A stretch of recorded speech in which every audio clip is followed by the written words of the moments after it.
to be known coming up in the eyes of people. I haven't yet seen Richard Aguirre yet.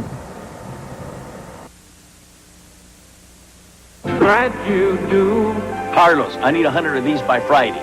My friend, I'm retired. My son is running the business now. Oh. Let's see, what do you have here? Well, I want the... You know just where you're going.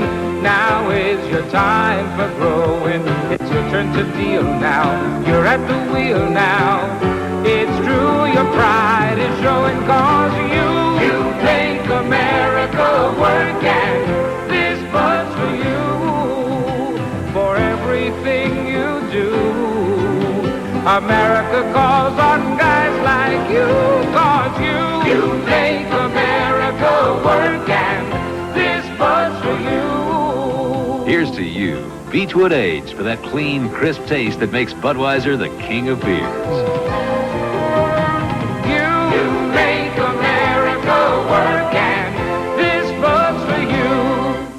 Right, Breland against Aguirre. Both men are unbeaten. And Alex, as you look at these two principals, we know Breland can go 10. He beat Wortham in 10 earlier this year. How do you see this fight developing? Well, from Mark Breland's point of view, he has to work very hard to continue to improve, overcome the bad habits. Offensively for him, that means working more from his left side, his left jab, his left hook. Trying to set himself better to get leverage for his punches. Not as much empty movement. Sometimes he gets a little bit defensive-minded and doesn't set himself well. Defensively, he can't back straight out. He has to slip punches to the side to remain in a position to punch. From Richard Aguirre's point of view, he has the same problem that every Breland opponent is faced with. How to get inside of Breland's long reach. You can't just throw a single punch and lunge in. You must work in behind a jab or slip a punch, and that's what Aguirre's going to have to do. From the point of view of Aguirre, his style may be just right to make a good fight here because he can keep his hands moving on the inside. He is a good in-fighter, and Breland will have to try to tie him up on the inside. Okay, let's take a look now at the tail of the tape. Both men are very young. Mark 22, Aguirre is 21. Breland with a big height advantage. He's 4 inches taller. And, of course, Breland has that enormous reach for a welterweight, 77.5 inches to 70 inches for Aguirre. So here we go. This one is scheduled for 10 rounds in Lancaster, Pennsylvania. Breland in the white trunks and Aguirre, who has vowed to come out aggressively, in the red trunks.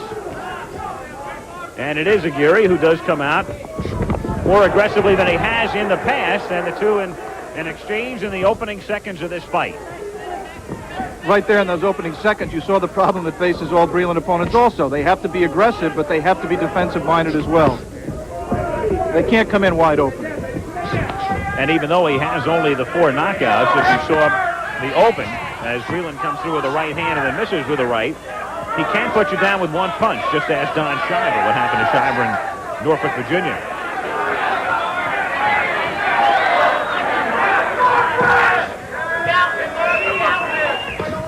Off of his past performance, Aguirre likes to stay on the outside, move in when he wants to, then move back out. He can't do that with Breland. He's going to have to be more aggressive, have to move inside to stay out of range of Breland's bombs. 1 minute into this fight, Breland with a right, follows up with a left hand.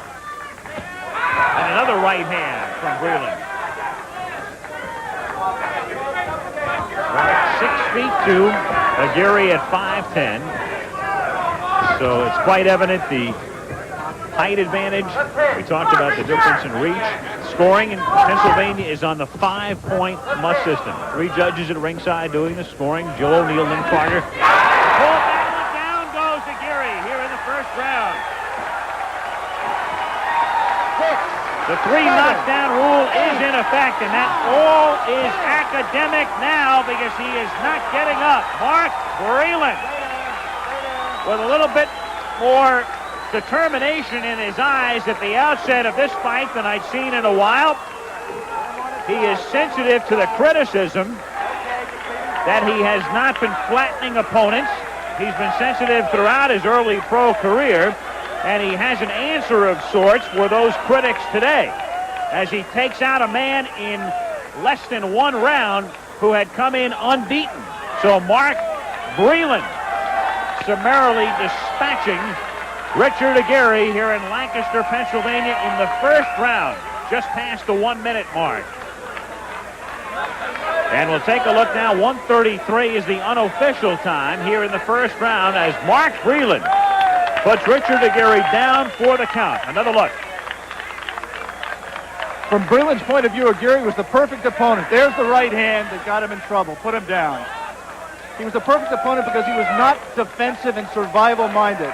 He came in aggressively, and when you come in aggressively, as we pointed out, you are open to getting counter-punched or getting hit. And that's what happened to Aguirre. He was very slow getting off that left. I mean, he did not even really start the left hook before Breland beat him to the punch with the right. One more angle.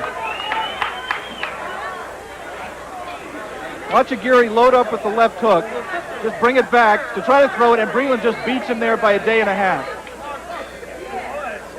Lou Duva, working in Breland's corner, was saying a couple of hours ago he hopes that Aguirre does not come out as a safety-first fighter. He said if he doesn't, you'll have a chance to see what Breland can do. And Aguirre, as Alex referred to a moment ago, did not think about safety first by any stretch of the imagination, though I'm sure he wishes he had at this particular moment, because there he sits in the ring, having gone down for the count.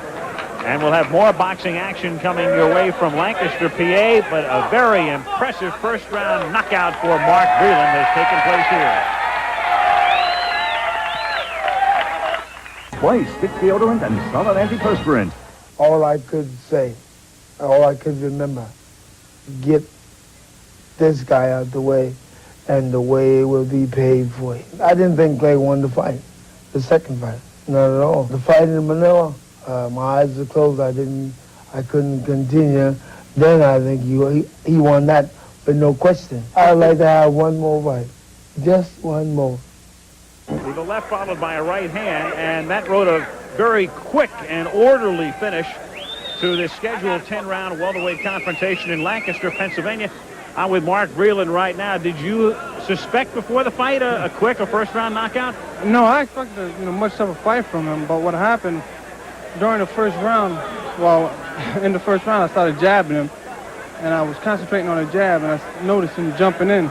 So I would jab and step back, and I feinted a few jabs. Then I came over with the right hand, and he ran right into it. After you saw what he was doing initially, did you then think about going for the first-round KO? No, but it was there. When that opportunity knocks, might as well take it right then and there. I mentioned I was talking to Lou Duva a couple of hours ago. He was hopeful that Aguirre would not come out and be safety first. He felt that if he came out aggressively, we might see a different Mark Breland. Do you feel that the pace dictated by the opponent has, in a way, dictated the way you have fought in the past? Right. Most of the guys I fight, would run because I guess they have in their mind, I'm not going to get knocked out. So if you have that in your mind, you're not going to get knocked out. But if you say, well, I'm going to go at him, that gives me the opportunity to connect better with my punches. Okay, Mark, now look at the monitor here. We're going to replay the knockout, and you tell me what you're thinking about in the moments just prior to it. Well, right now, I was sticking the jab in, and as he was jumping in, I noticed he was jumping with his hands down. So I was just trying to really just step back with the jab. After I jab, step back and catch him coming in right there. And he was on his way in after I stepped back with my jab, because he was trying to follow my jab as I stepped back. So I just came right over with the right hand. Did you expect him to stay down for the count at that point? Well, I ran into the wrong corner. And then the referee looked at me and said, get back in the other corner. Then I noticed him trying to get up, then he rolled over, and I figured that was it. Do you look at it this way in any sense? Do you feel this is an answer of sorts to those who say Mark Breland doesn't have that much punching power, can't knock people out? Well, if they notice all the fights, a lot of guys were running from me. Those who came right at me, I can connect better with punches. But this is one of the examples that can happen. Okay, you're 10-0 now, and you have been a professional for 16 months with 5 knockouts. What next for you, and how soon would you hope to get into a situation where you would be fighting for a title? Well, I'll probably be fighting again April 12th sometime. I don't know the opponent as of yet, but I would say about a year, maybe a year and a half, who knows. But once I'm mentally I'm ready, but physically stronger, I'll be ready to go. A short day's work, but very impressive, sir. Thank you for the visit. Thank you very much. Mark Breland, the winner. Let's go to Alex Wallau now. I'm here with Lou Duva. Lou, could you tell me what your reaction was to Mark's performance today? I thought he was terrific out there. I mean, we told him to keep him at the tail end of this jab. He sees the opening, let the right hand go. That's exactly what he did. He boxed beautiful out there. He set him up with the left hand, come back with the right hand. And Alex, anybody hits with that right hand now, the way he's got his balance put together, he's going to knock out anybody. Any welterweight in the world, he's going to knock out. We said at the top of the show that Mark's progress has been behind those of some of his other Olympic teammates. How long do you think it's going to take Mark to catch up and be ready to fight world-class opposition? Well, right now, the way he's putting his balance together, which was the main thing we were concerned about, I think by the end of the year, well, right now, in fact, we can fight anybody in the first 10, but more so, by the end of the year, I think we should be right in the title picture. Thanks, Lou. Thank you. Okay, so Mark Breland has won here in Lancaster, Pennsylvania.